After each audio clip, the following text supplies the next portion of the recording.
the next one out, that one's mine. That's the Tamiya 148 scale P-51B. I started that one a few months back. I was not getting a lot of time to work on kits, and I had a couple going that were just a lot of parts, a lot of stuff to put together, and I just wanted something that fell together really easy. And you know, most Tamiya kits are like that, and the P-51's definitely like that. It goes together so easy. The molds, I think, are starting to show their age. There's a little bit of flash on some of the parts that I've never seen before when I built this kit before. But there's no issues with the kit whatsoever. Putting it together was maybe a day and a half of working on it on and off. Everything went fine. I mean, it's totally out of the box. The only aftermarket on there are the belts. They're from another Edward kit that I had as extras.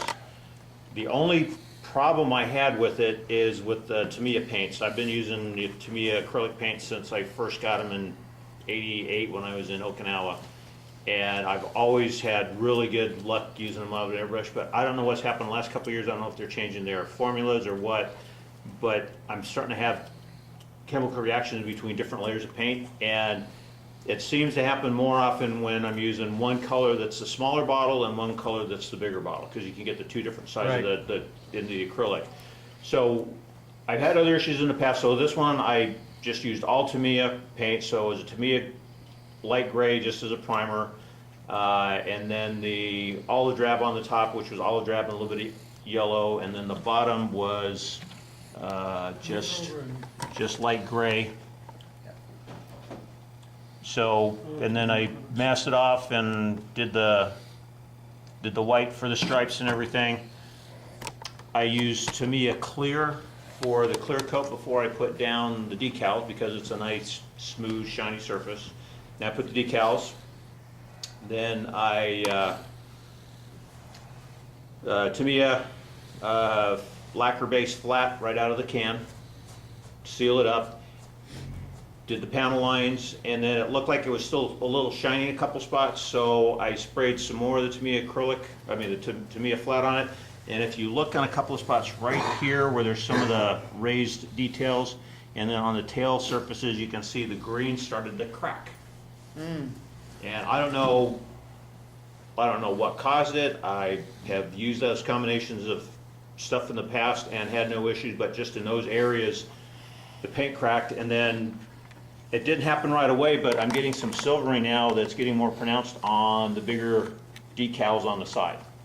And they were the Tamiya kit decals. So that was frustrating because it went together really well. I was really happy with how it finished. And to have that happen after that last coat of the flat acrylic dried was just kind of frustrating. So I'm not going to use the Tamiya paints anymore. And what I've noticed, sometimes even brush painting them, they'll brush paint one color, and then if I'm highlighting it or something else, the paints react, and when I try to paint on top of it, it starts getting really thick. You don't seal between coats? When I'm brush painting, no. No, but I've never. Not a lot of time to dry though with your hand painting. Well, the Tamiya acrylics, you paint something, clean your brush off by the time you go back. Still, To the touch. 24 hours, it's a lot better. I've never had any issues like that until here within the last year or so. So I'm giving up on the Tamiya paints. Well, and I just had too many. all the paint companies are changing their formulas to make them more environmentally friendly. Yeah. And So- they're doing something with Yeah. them. I'm not sure what it is. I've used the Mission models on a couple. I'm gonna switch to those. But that was really the only issue I had with the kit. It was a lot of fun, and those Tamiya kits, I've got a bunch in my stash, and I pull them out whenever I just want to get something done quick. That's not going to be a big headache, just to get something done. I'm saying thing, because I think all my paints are really So Tamiya's. that's mine.